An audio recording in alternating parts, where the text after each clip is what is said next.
Yeah, no, we're off camera. Can you hear me right now? I can, yeah. All right, we're letting this just run live for a few seconds to get some eyeballs. Okay. All right, here we go. Give me 1 second.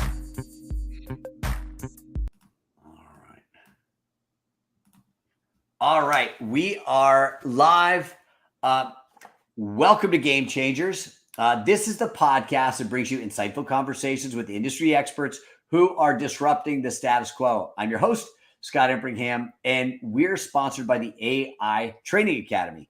Do you want your next marketing campaign written by AI? What if you could have all of your ads, emails, blogs, social media posts, video scripts, and more for your next campaign written entirely by AI in minutes, just by answering 6 key questions about your business? Now that's possible with AI Content Pro. That and more is possible. So click the link in the comment section that we're going to post in a moment and use our free trial code and try it for 3 days. If you say, you will save massive amounts of time, a boatload of money, and it'll blow your mind. Now, let's get to the show. Have you ever achieved remarkable success yet felt strangely unfulfilled? If you're a woman business owner, professional, or entrepreneur, have you ever wondered if other women felt similar experiences or that paradox? Today's guest isn't just familiar with this journey and this paradox. She's also walked the path, conquered it, and emerged as a beacon of hope for others. I've had the privilege of knowing Stacy Bahrenfuss through the Global Speakers Academy, watched her in action with 60 or 70 other entrepreneurs, and even experienced her 1-hour wake-up call that we're going to be talking about today. It's mind-blowing and life-changing. Stacy Bahrenfuss is a highly successful entrepreneur. She's built multiple 7-figure businesses from the ground up. However, her success came at the price of early dissatisfaction and some unfulfillment that she experienced. She was handcuffed to some of those emotions until she broke through.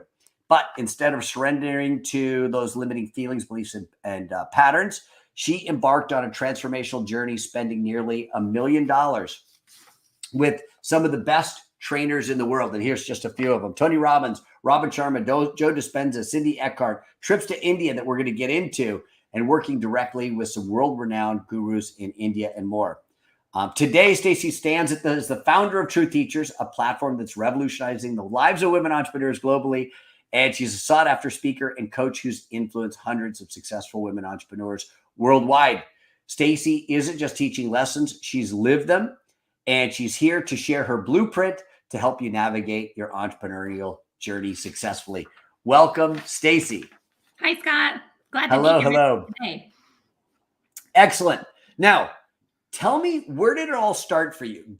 Let's go back to comic book number 1, Stacy Bahrenfuss, young Stacy Bahrenfuss, just growing up.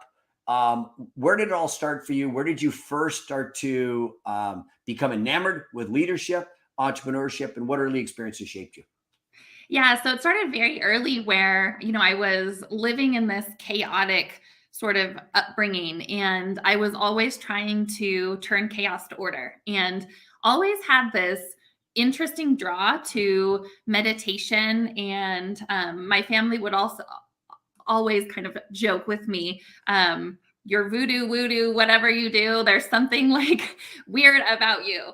And I was just always trying to make sense of things. And that led me to just always being really this hungry for more, right? School was not very interesting. So entrepreneurship to me was very interesting. I love the idea that there's no ceiling. I love the idea that you could create whatever it was that I wanted to create and not be limited in any way. And so that was, the draw, but it really came from, always wanting more and wanting to have that level of peace, satisfaction, and didn't experience that a lot early on. I love that. And now walk us through, you told me a great story about a real estate office. You were in a real estate sales office in high school. And tell me about that early experience, the drive, some of the challenges you experienced. Tell us that story. Yeah. So I was joking around with some friends. I was a senior in high school and really just bored out of my mind. Like I said, joking with some friends, said, I'm going to apply as a salesperson at a local real estate office. And they all looked at me like I was crazy, which always fuels me even more. I think as an entrepreneur, you can probably relate to that, right? Where it's like someone tells you you can't do something, you're like, watch me. That was very much my attitude. And so I applied as a salesperson and they ended up hiring me as one of the assistants to one of the leaders in that sales office. And I just fell in love with the experience, the opportunity to improve the real estate experience from a customer standpoint. And that sort of led me to see a different world that I wasn't exposed to, a world of, again, limitless possibilities, entrepreneurship, because I didn't come from a family that was a family of entrepreneurs.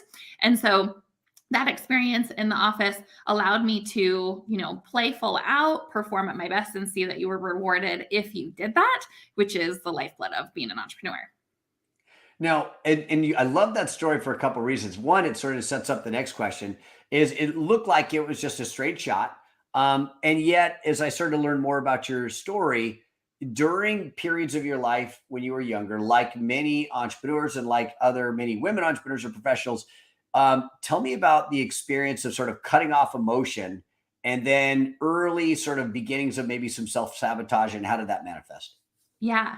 Yeah. And this is something that's so common in women leaders. And, looking back, I'm now so grateful that I had the experience of that struggle so that I could share my experience. But really, what I started to do was as I achieved, I really threw myself into the achievement by achieving more levels of success, much like an addiction. Mm. And so going down that path, I started to turn off or numb parts of myself like my social life, like, prioritizing family, because I was so into succeeding. And what that led to is this mistaken belief or distortion that to become all that I want to become, I have to leave a part of me behind. It's not conscious, right? But the idea is that as leaders, we have to sacrifice something for what we're chasing in this moment. And that's something that I had to learn the hard way, to unlearn and to remember that that's not the case. I don't have to shut off parts of myself, which I did in the past, to enjoy and have everything that I want today. And so it's this idea that, or like I said, distortion, that we have to change who we are to become the next level of ourselves, which is not true. Tim Grover talks in his book about winning, and I just heard him talk recently. And what you just said really resonated. He said, to get to the next level, and I'm paraphrasing, it's a game of subtraction, not addition. The Mhm. greatest of the great, the Kobe Bryants and Michael Jordans, didn't add another thing to their plate. They subtracted maybe a distraction or something they were Mhm. doing. And what I think I just heard you say is sometimes to get to the next level, you have to leave something behind. Mhm. Two-part question. One, can you expand on that concept? Maybe give us examples of how you've done that in your own life and you maybe coach somebody in their life. Yeah. So one example is, and actually I want to speak to the point about Tim Grover. I love that. And it resonates so much because it is this idea that we have to add more to win, right? We have to add more, but really we're already whole and complete. We just a lot of times, have forgotten a part of that. And so it's sort of a complement, right, to that quote of addition, or excuse me, subtraction versus addition. So in my own life, an example of a time that that was true for me was this idea of when I started my real estate career, right? I was very much driven to go all in achieving these goals. And so I stopped being social. I stopped hanging out with all the people that I hung out with because I had a belief that I have to go all in. And while that's true, right? When you're growing something, it's like you have to give it the attention. You're watering the flower, right? You're fueling whatever your mission is. But the lie was I have to forego something that I really enjoy to become this next level. And I think that that's, again, true for a lot of us where we think that we're missing something. And that's really the root of it, right? The core is to become what I am supposed to be. I have to add something versus what if the answer is already inside of me and I just have to learn something, grow? That's different than removing something, right? Thinking that I'm less than or not whole, not enough to be able to move to the next level. Can you give me an example of maybe a client you've worked with where he or she, it could be either one. I know you work with both entrepreneurs, male and female. Could you give me an example of somebody where they were maybe stacking things on? And I know that entrepreneurs can relate to this, adding, where you identified or helped them identify something that they could subtract and it made a profound difference. Yeah, so I was talking to someone that was in the pursuit of, like many of us, all the shiny things. And it was really becoming a distraction to what his core prerogative, his core intention and initiative was. And what we did is we came back to sort of the root. We came back to what is it that you want? And that's such a powerful, simple question. But what is it that you want? What is it that you're after? And instead looked at his pricing and his offerings to simplify and go all in on those versus diversifying and being distracted and offering 27 different smaller items. He was able to come back and really recenter and go from there. And the results that he saw were tremendous because he was being true to himself. I know from firsthand experience with the wake up call, and we'll get into some of the things that you apply with people you coach. And before we get there, though, I wanted to ask you a little bit about one of the other experiences I thought was really interesting. Tell us about India, your travels to India, how you took from sort of Tony Robbins and Joe Dispenza and these other things. And what did you learn in India and how did you apply that to what you're doing today? Yeah.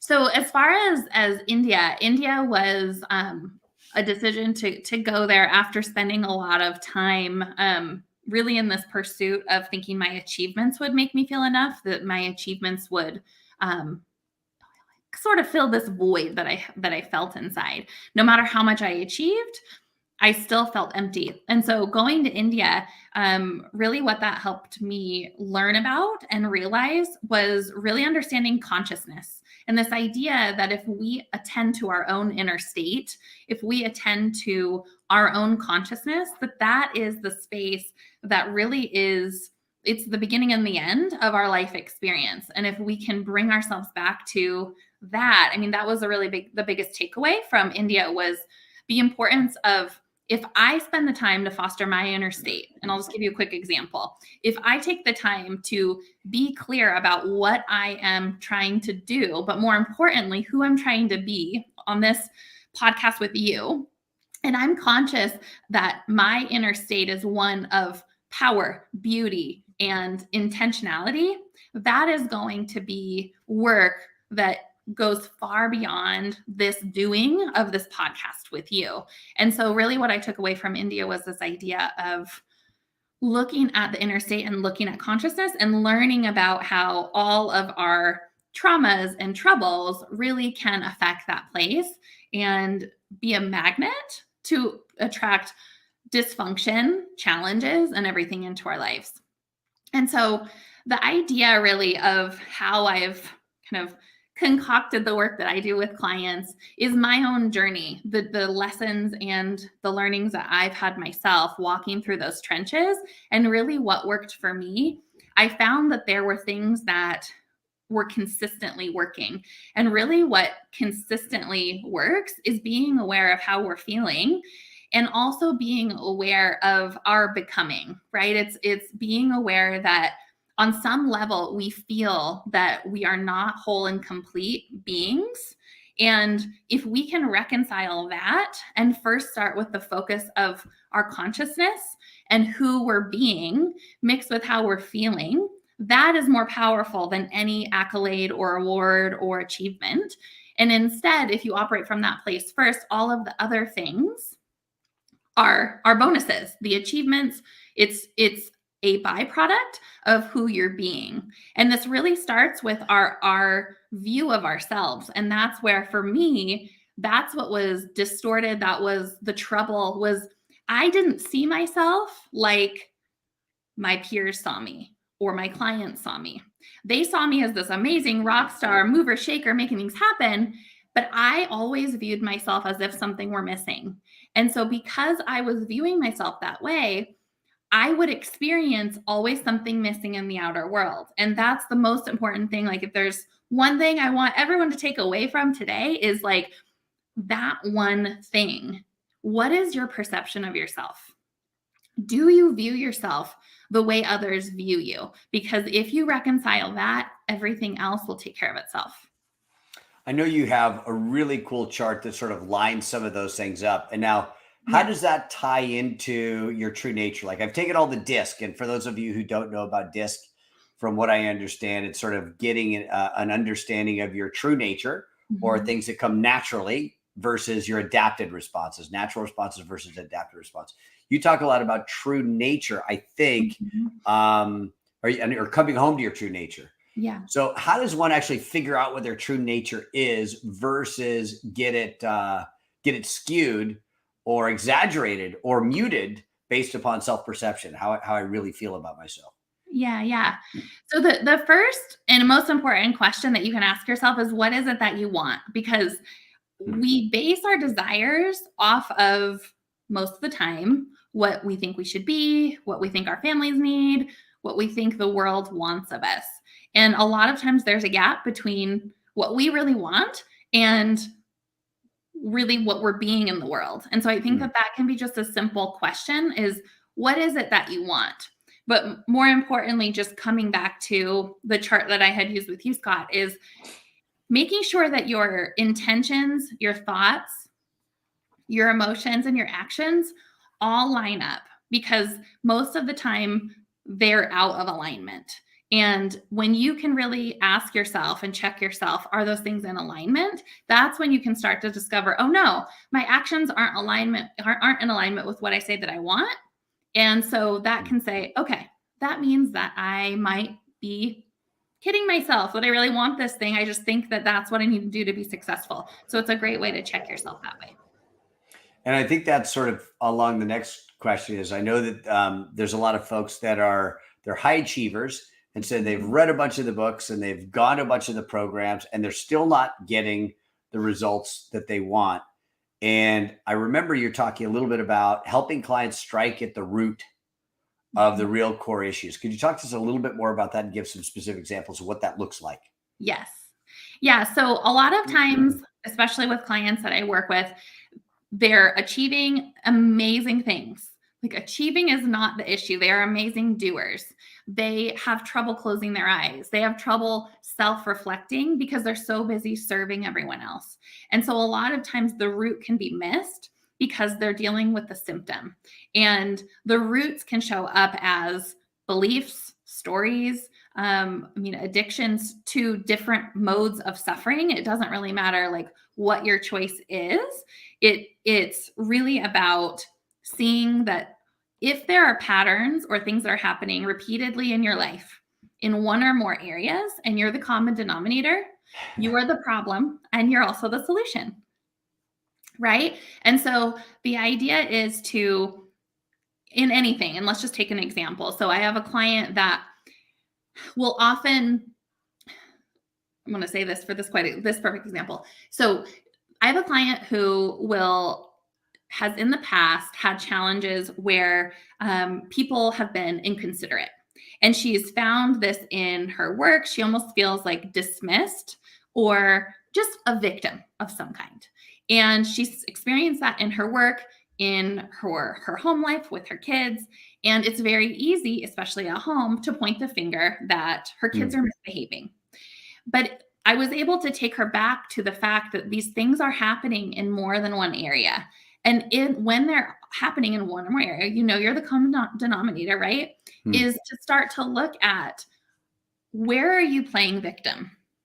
Because that's one Hmm. of our favorite addictions, is it's happening to me, and excusing ourselves from the table of excellence that we're made for. And that is, one of the most consistent things that I see with my clients is, not only, it's interesting, it doesn't show up that they're being a victim to a situation as much as it shows up as they're being a victim to themselves. In other words, they're too busy to fix it. It's easy to throw money at it to fix it, right? There's all of these different things. But at the end of the day, if they can take ridiculous responsibility for that role they're playing, that can change everything. Ridiculous responsibility. I like that. Ridiculous responsibility. Total responsibility. What is the difference between like just normal responsibility and ridiculous responsibility? Total responsibility is like, okay, I can own that. But ridiculous responsibility is actually owning it with the person that's involved and actually casting a new vision for what the possibility is, right? We often talk about vision in our business, but really we need to take this next step of what's the vision for the relationship? What's the vision for how I want to show up with my team? What's the vision for their state? What's the vision for the state of the company, right? There's like all of these levels to it. I'm super curious, and maybe I've already covered this question, but I'm really interested to hear your answer to this. Why do you think, and sort of a why question, but why do you think the imposter syndrome is so prevalent, even in people who are achieving extraordinary things? Why does it even exist? What is it? It's very simple because we think we're incomplete without the thing we're chasing. Hmm. We think that we're incomplete without the thing we're chasing. So our power is outside of us constantly. And so the imposter syndrome shows up because that is essentially mistaken, meaning that I think that I'm going to be enough once I get to this level. If I instead operated that I am enough now, the imposter syndrome truly goes away. It dissolves completely because you start operating in the world as I run the show, right? I am the ruler that I'm meant to be. I am the leader that I'm meant to be. And that imposter syndrome truly dissolves. And it's only because, like I said earlier, our view of ourself is we need the other. Like I need you, Scott, to feel whatever it is, worthy, validated, right? Let's say I have marketing ideas, like I need to bounce them off Scott to like make sure that they're like good enough to go out there. That's a simple example. Whereas that imposter syndrome can show up anytime that we feel like we are somehow incomplete without the other, somehow incomplete without achievement. Actually makes a lot of sense. I've never heard it put that way, but it makes a lot of sense. Mm-hmm. If someone comes to you and they say they're feeling like they're the problem in their professional or personal life, like they recognize, look, I know I'm messing up. What's your approach to help them navigate that feeling or break out of that pattern? Yeah. So often they don't come to me saying what you just said. They often say Somebody that, else's. right. They often say, I'm successful, but I'm just feeling low. My energy is low. I am feeling like I've achieved it, but it just doesn't feel good. Like what I used to do no longer they don't even say resonate. What I used to do no longer feels like it used to. What's going on? And so the process is to really take them to where are they showing up in this distortion? Where are they showing up in this lie that on some level they've thought that once they get somewhere, then finish the sentence. And taking them through that, it reveals what the story is they've been telling themselves. It reveals the language they've been using, and it also reveals the actions they've been taking. And so you can learn a lot and also have them see how everything is connected, see that their thoughts, their actions, their emotions, and the language, how that's all connected, that helps them see how they've arrived at this place.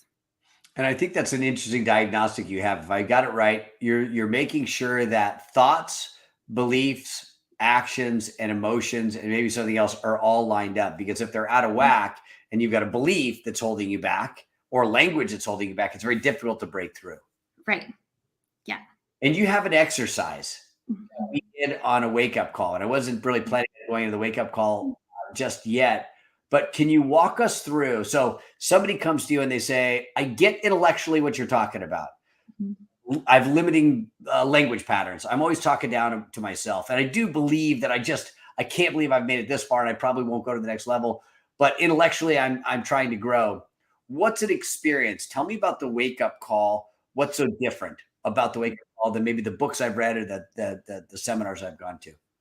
Yeah, a lot of what's out there is, and you said this in one of our conversations, Scott, it's really cerebral, right? And that's where we're, as a collective consciousness, we're moving out of cerebral into experiential. And so part of what I like to do with people is give them an experience, because once they can taste it, once they can feel in their body whatever it is that they're experiencing or want to experience, that's when the game changes and you can start to see yourself complete and whole. And so in the wake up call, and what we had even talked about is this idea of, looking at your thoughts and evaluating your actions and beliefs. That all is very cerebral, right? We can do that on like a brain dump, do some columns on a page, break down like what's the gap, and you can easily see that. But the beliefs and the deeper truth of what has been driving that for so long, a lot of times has come from a pain. And so giving the experience of what would it feel like if you achieved 100 million in your business, Scott, right? And take you through the experience of closing your eyes and like, what would that feel like? If you tell me, what would you tell me, Scott? How would that Ecstatic, feel? abundant, ecstatic, free, Yes. joyful. I'm struggling to find the words. A lot of good words Yeah. like that. Yeah. So it's like feeling that now is one piece of the pie. And I think that this is really the bridge I'm trying to get out to people, is this idea of feeling and embodiment is the part of the equation that we've been missing. And the other part is the understanding of becoming, the understanding that while there's so much to learn, there's so much to grow, that as a human, you have access consciously, intuitively, and just with your own magic of who you are to create what you want to create. And so it's this idea of bridging all of like the thoughts and the cerebral stuff with the experience Mm. of feeling, but also linking that to where you're going and who you're becoming. And I love that because I think like I've been a student of like the Joe Dispenzas or the Abraham Hicks, and there's Mhm. many people out there that have turned to manifesting techniques, whether it's been The Secret from a while back, Abraham Hicks or Joe Dispenza. How does your approach integrate some of these techniques, and how is it different from some of these techniques? Yeah, it integrates it by bridging it into the material world more concrete, in a more concrete approach. And so actually taking you through the steps of manifestation, of embodiment, and bringing that across the bridge to achieving and changed relationships, changed experiences, and who you're being in your business. That's tangible, where we all go online and listen to that, encouraging video or that inspirational moment. And a lot of times it gives you that endorphin, right? Those endorphins, and it gets you more optimistic. But it's like, how are you actually being different in the world? And what we're talking about is leadership, right? It's this conscious leadership, but integrating all of these pieces, because it's like it's either or in the past, right? It's been manifestation or leadership. And what I'm saying is it's both.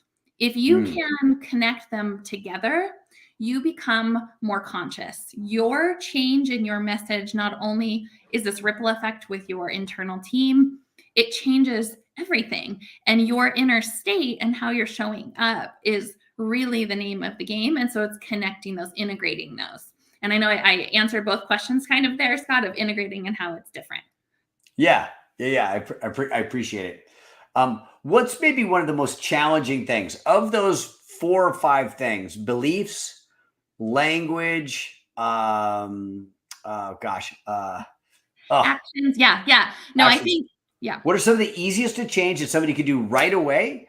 That Mhm. can have a profound impact. And what are some of those challenging things? Or maybe I'm asking the wrong question. No, it's such a great question. The easy thing is the action. We are all amazing doers, right? Give me that 5-step strategy. I'll go execute all day long, especially as leaders. Like that's what we're really good at. The internal pause, and it's not even self-reflection, but it's honestly the internal pause to look at your language, I would say, is the most difficult, because a lot of times we talk about how we struggle with our peers, or we focus on the problem. Like, that's really how we're conditioned. And the truth is that cleaning that up is the most challenging, because it's like, as you go one layer of the onion, the next layer is there. And so it's just a constant effort to keep peeling that back and peeling it back.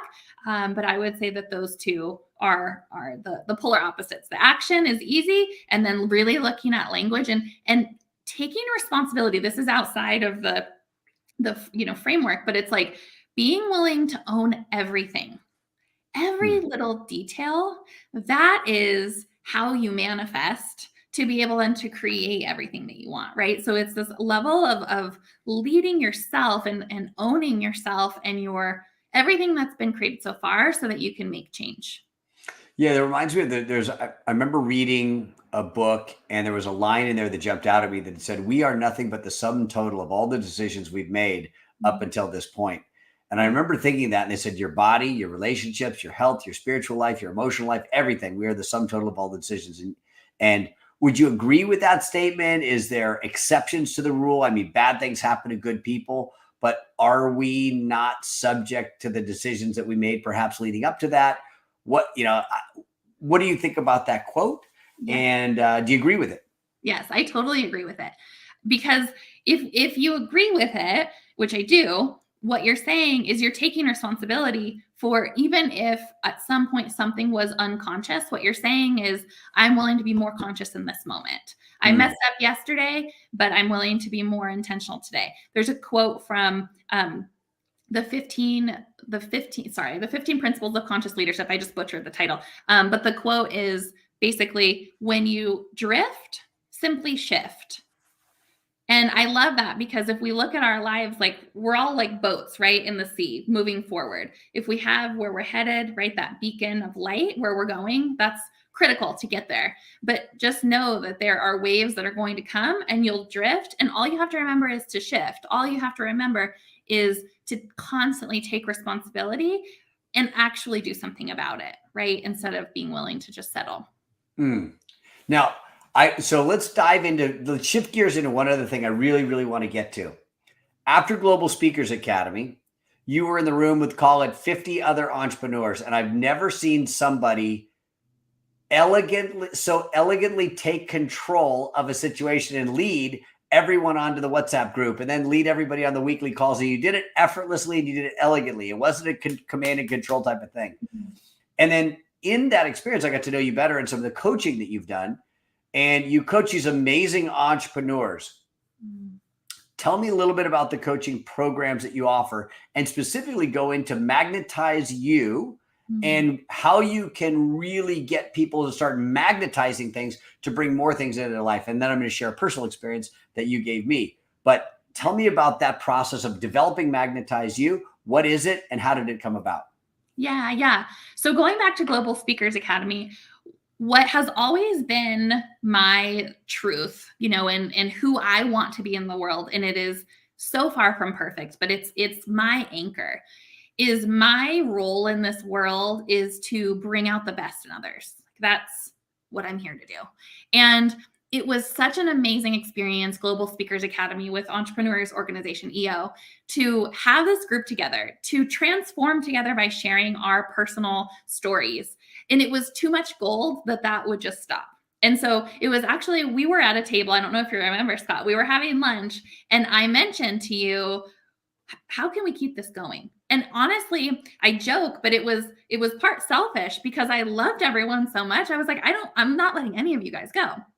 And so that part of me, right, of wanting to pull out the best in others, it's like we all became better people because we were together. And I think that that's like such a mantra for life, right? It's the whole idea of like, if you want to go far, go together.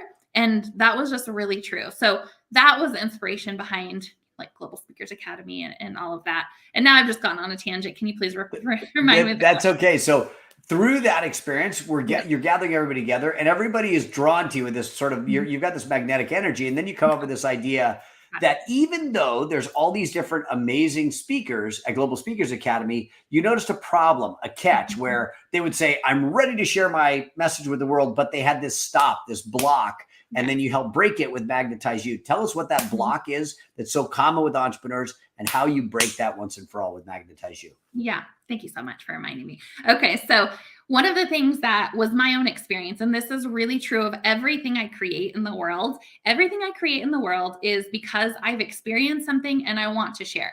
For example, Global Speakers Academy, I experienced the magic and want to keep that going, want to continue to share. So one thing that I experienced in my own journey was I went through amazing transformation. And what I found was as soon as I had up-leveled myself, my messaging, and my way of being, I wasn't clear on how to then speak to the marketplace, how to say who I am now. And so there was this gap. I started to find that my clients were also experiencing the same thing. They would work with me for a period of time, whether that was in our 6-month container or our 12-month container. And after that, they would feel different about their life and business and want to show up in this elevated way online. And so Scott is the master of all marketing. And so Scott and I got to talking. It's like, what if there was a way to awaken our clients, right? And help them really take ownership of what it means to be magnetic. That's what I do with my clients, right? Is I bring them back home to the truth of who they are so that they can take ownership of their magnetism, which is who they are, right? On all levels. And then created Magnetize You, which is our 6-week program to help them articulate how they're showing up in the marketplace, what they want to say, how they want to say it, and do it in as quick time as possible. I love that. And by the way, Ellen says, go Stacy. Yay, Stacy. Hi, Ellen. Glad you're here with us. Okay. And I got to experience this. What are the few steps? Like, so if I am an entrepreneur, I'm a professional person, the blocks that I'm typically experiencing, what are like the 1, 2, or 3 blocks I'm typically experiencing that if you heard those blocks, you'd say, wow, this person is a great candidate for Magnetize You? So one is around money and producing more in the business. A lot of times, I would say most people that I work with, there is a money or value, and value can translate into like worthiness. There's a piece around like they're experiencing some sort of financial block. It could be a block. It could just be they want that next level. But really what I do in that first call is I listen to what they're saying, because that is like my treasure map, right? They're telling me the story of their struggle.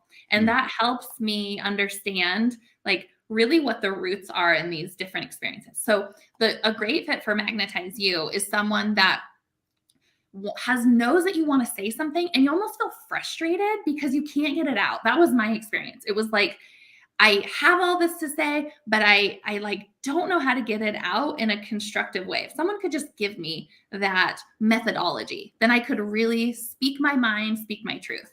And so the idea is that we first identify these stories, these limiting beliefs, remove those so that you can really own all of who you are. And then the next step is articulating that and how to have a framework that allows you to plug into so that you can speak how you want to speak, how you want to show up, that you can do that finally. Excellent. And so going back to the first experience, I happened to be on a call with you and it was called a wake-up call.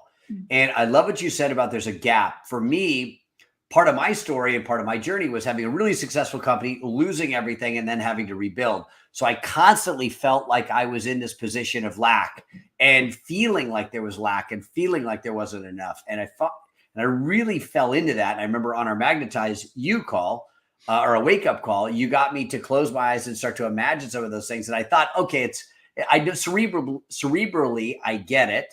But for the first time, I was able to experience it in a aligned fashion. And lo and behold, we set an expectation. We almost created an expectation where we manifested it, that in 90 days, I would hit a certain level of income. And I'm proud to say I've blown way past that number. Okay. And at that moment, I would have considered it an impossibility. And from that moment after, I kept catching myself with language and I would re-language things immediately. So it got me to have a better sense of awareness. after someone has that wake up call, tell us about that 6-month program. What is it? What does it do for them? And what does it mean for them? Yes. So there's a couple of different things. So first, with Magnetize You, that's a 6-week program, and it is a very in-depth call on the front end to really eradicate and excavate all of the blocks, whether it's limiting beliefs, whether it's language, whatever it is.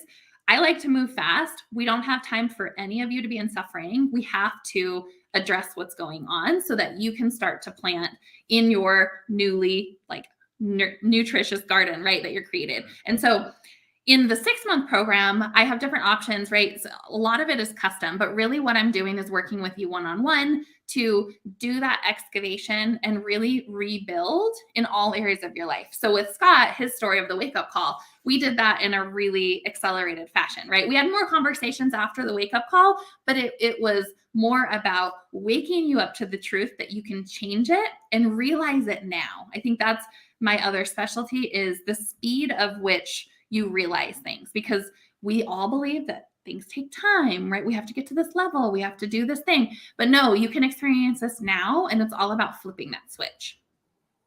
I never would have, and I've done Tony Robbins' Unleash Your Power Within. I've done UPW. I've done, 30 Days Unlimited Growth. All those are Unlimited Power. But I really was blown away by that. What can I ask you a question, Scott? Of course.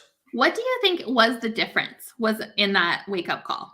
I can tell you the experience. Okay. It wasn't a cerebral. It wasn't about reading it. It was during that, during the wake-up call, at one point, I don't know whether it was out of frustration or it's just part of your process. You looked at me and said, all right, close your eyes.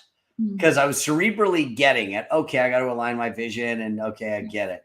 And then you said, close your eyes. Yeah. I closed my eyes, and I was willing to kind of go through the process. And then there was a feeling shift. I was able to feel it in my gut. And there's been a handful of times in my life where I felt so certain I knew what I needed to do. And I felt this certainty. And I can honestly say I've only felt it probably a dozen times about different things, about getting married, about building a business, about doing this, about taking action. But there's a certain level of certainty that I had just by visualizing those things and then feeling them in my body. And then when I left, when I walked away, I continued to feel them in my body. And then as I would drift a little bit, I'd come back to that feeling of certainty, and it would just keep pushing me through. And I was stepping out in faith because I didn't exactly see the pieces coming together, but then I would get an email from a call. And there was a certain awakening to the opportunity that was around me right now that for some reason I've been ignoring. It was like blindness to certain opportunities. It's kind of like you say to your child, go get the salt out of the cupboard. And they say, well, I'm not going to find the salt. I'm not going to find the salt. I'm not going to find the salt. So they open the thing. Of course they can't find the salt. And then you go, it's right there. It would have bitten you if it was a snake. But when you become awakened to the opportunities all around you, you just see them everywhere, even in little things that you would have missed. Yeah. Well, and I thank you so much for sharing more in depth about your experience, because I think that's so critical for our viewers to take away, is this idea that what's really in between you and everything you want is connecting to yourself. Because if you look at what we did, yes, we brought it into the body, but you connected to you, right? In that wake-up call, you connected to yourself. You felt that, you explained it as, I felt it in my gut. I felt such certainty. Really what you did is you took the the cord of you and plugged it into the outlet of you, thus being able to connect and create. Yeah. And it was like a light bulb went on, and all of a sudden I started seeing things all around me. Oh, I can call this guy. He's right here. And what about this one and this person? And opportunity jumped out. Yes.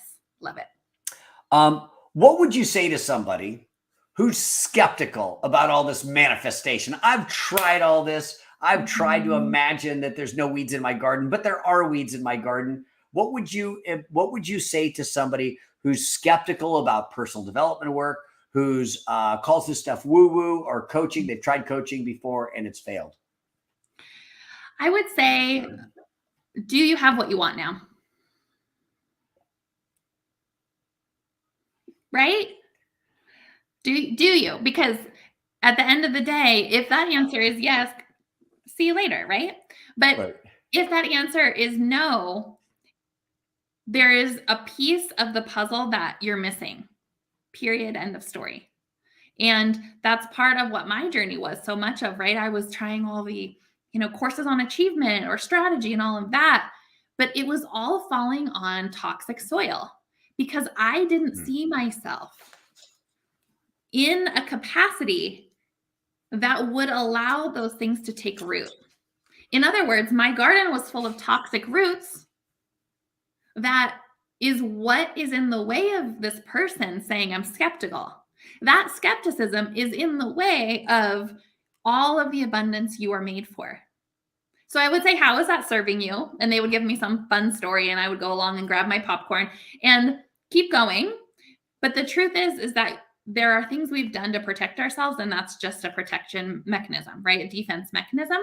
And walking through that together, meeting you where you are is really the secret, right? So that we can transform together. I love that question. Are you where you want to be? Do you have what you want now? It's a great question. If you have everything, then great. If you don't, then let's go to work. I think the answer is going to be the same. How do you help those feel that their circumstances are just too unique? Like, yes, I get it works for them, these other women entrepreneurs, these other entrepreneurs, these other professional people, and you've woken up all those people. Mine's very different. Mine goes back to childhood, mine's a very unique situation because I've got a boss that won't let me, or I've got a business partner that won't let me. I've got unique circumstances and they're just too difficult to overcome. What do you tell that? Yeah. So that unique story has served you so you feel significant so that you can stay stuck in your struggle. That's the thing. So it's not a benefit. Right. You have separated yourself. What at the end of the day, what we're talking about is connection or separation. Right? We're saying it in ways of connecting to yourself. But at the end of the day, when I say to you, you can't help me, my situation is too unique, I'm too dysfunctional, basically is what I'm saying. I'm too broken is what I'm saying. I'm saying I'm separate from you. And if I stay separate, I stay safe, right? I don't have to become everything that I want because that's scary. And I would have to change. And so really at the end of the day, if we can start to see the truth, which is why my company is called the Truth Teachers, right? There's nothing else but the truth. So if we speak truth, if we deal with the truth, we're going to go quick, we're going to go far, and we're going to go in purpose, right? I have another follow-up question. I love this. I love this. What do you say to potential clients that are uncomfortable addressing their problems or may not be ready to discuss certain issues? They come to you, they want to pay you, and your fee is up there. They want to pay you, but they just say, look, these things are out of bounds. And you know that maybe this is where the root is. What do you say to people who, that want to get help, but they're not ready to discuss certain issues or address certain problems? Frankly, I won't work with that person if they're that committed to staying in hiding. And the reason is because we are whole beings, right? I often will say to my clients, you can't go to your next level and leave your left leg behind. Meaning the left leg is your relationship and your next level in your mind is your business success. You are everything, right? It's like if I have a successful business, but I have a relationship that is struggling, or vice versa. If my business is struggling and I have a really great relationship, there's parts of me that's fragmented. And in my work and with the people that are ready for this work, they have to be willing to go from fragmentation to connection. And most often, if I have someone that's like, this is off limits, I don't want to go there, after a couple of conversations, because I'm very direct, you can't hide from Stacy. That's just what I'm known for. Like, I'm coming for your limitations and we're pulling it all out. And so people have joked with me, you have a way of being direct and all of a sudden I'm okay with it, where usually I would get really offended. And I think that that's the gift that I'm supposed to carry forward, right? Because if we can be in a space of non-judgment, because that's what's really happening is they're judging themselves, which is why they're like, this is off limits. But instead, if we just say, there's no judgment, only growth, there's no judgment, only going forward, then it's fine. Let's put all the chips on the table and move forward. I love that. I love that. Last one, and I love this one. And then there's actually a few other questions, but I love this on the line of like, I'm trying to imagine what people say. And I know I'm in forum, I'm in entrepreneur organization. I hear these things.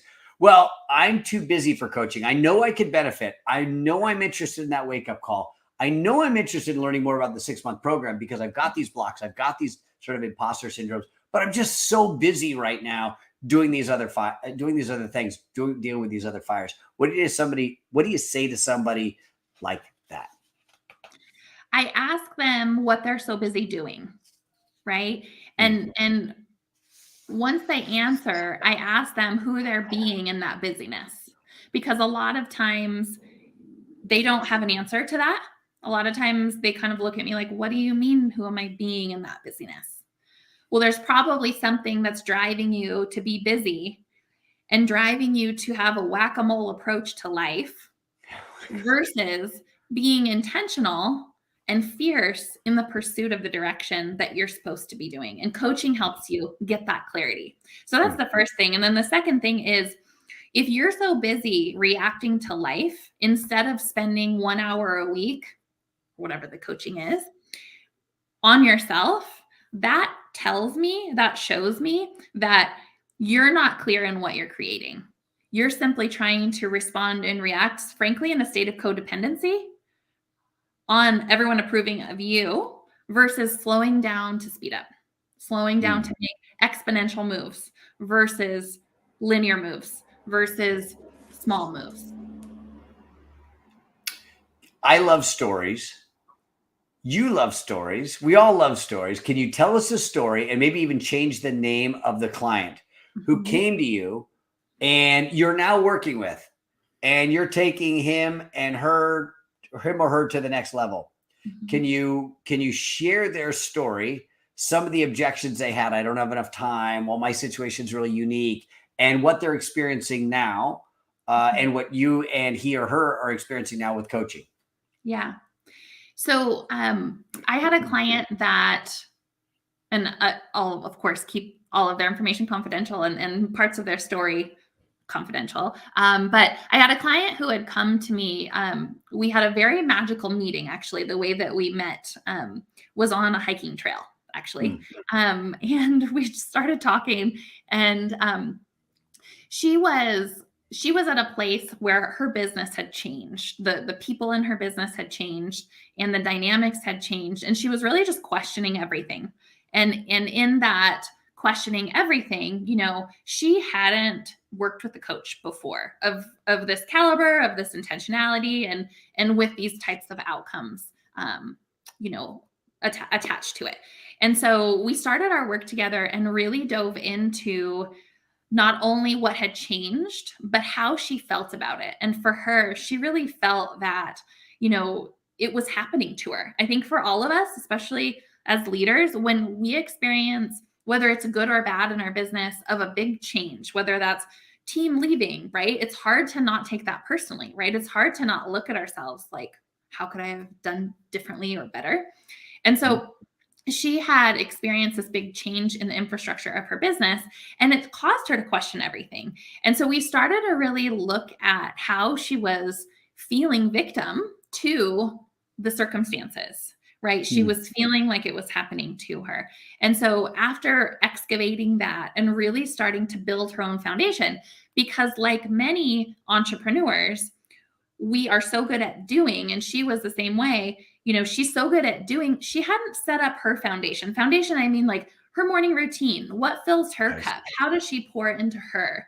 And I'm not saying like the monthly massage or the random spa date you give to yourself after 6 months of production. No, I'm talking about how do you fill your cup every day? And so designing that and really being conscious about how she was showing up with her family, asking for help. Like there's all these little things, especially as women leaders, that we kind of push to the side, but it's actually stacking as challenges in our ability to achieve that we don't recognize. Mm. And so working with her through that journey, she's become more confident. Her leadership is through the roof. How she's running her infrastructure. She's hired more people that are in alignment with her and her vision. Who she is as a mom, I'm getting goosebumps now, is like so different. Asking for help or making it a fun activity that every Sunday we all do chores and everyone gets a star, and then twice a month we go and celebrate as a family by getting ice cream. Like all of these things, she's, created her own flow, her own, sense of purpose in all of the things she has to do versus life happening to her. And so I'm happy to report she's happier, she's more content. She doesn't feel like even after achieving that there's just never enough. She has this sense of calm, and more than anything, her confidence has gone through the roof, which affects everything. It affects our ability to function and be intentional. And so that's the story that I'll share on that. I love that. I love that.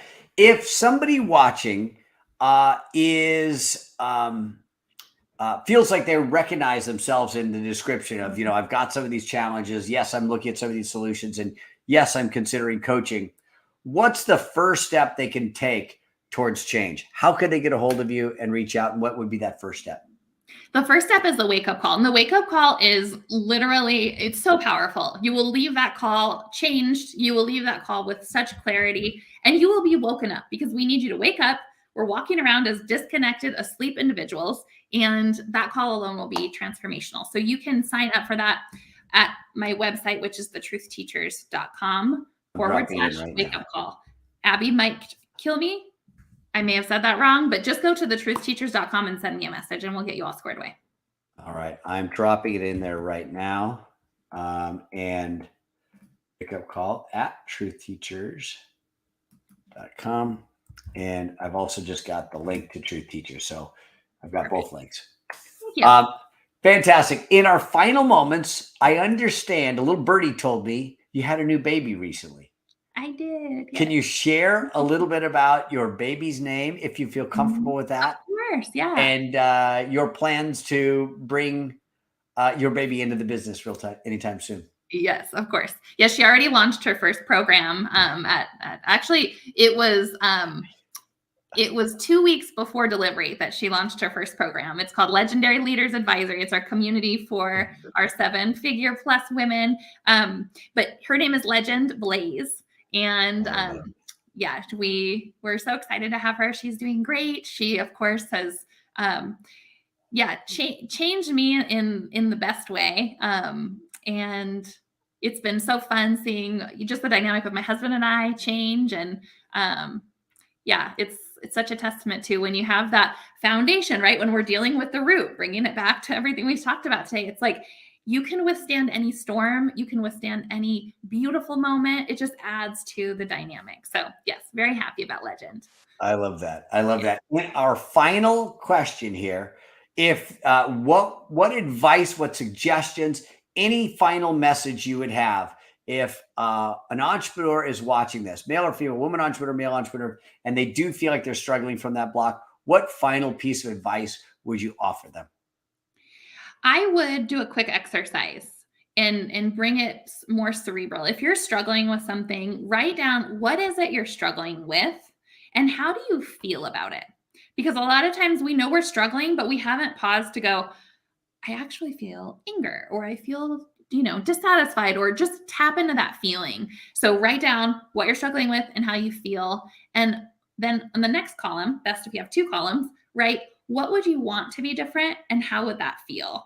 And that simple exercise is just going to give you more awareness and insight into what's truly going on. I love that. Any question that I didn't ask that you wish I did ask, and we'll close. No, this was comprehensive. You crushed it as always. Everything you touch turns to gold. I'm a fan. You rocked it, Scott. Excellent.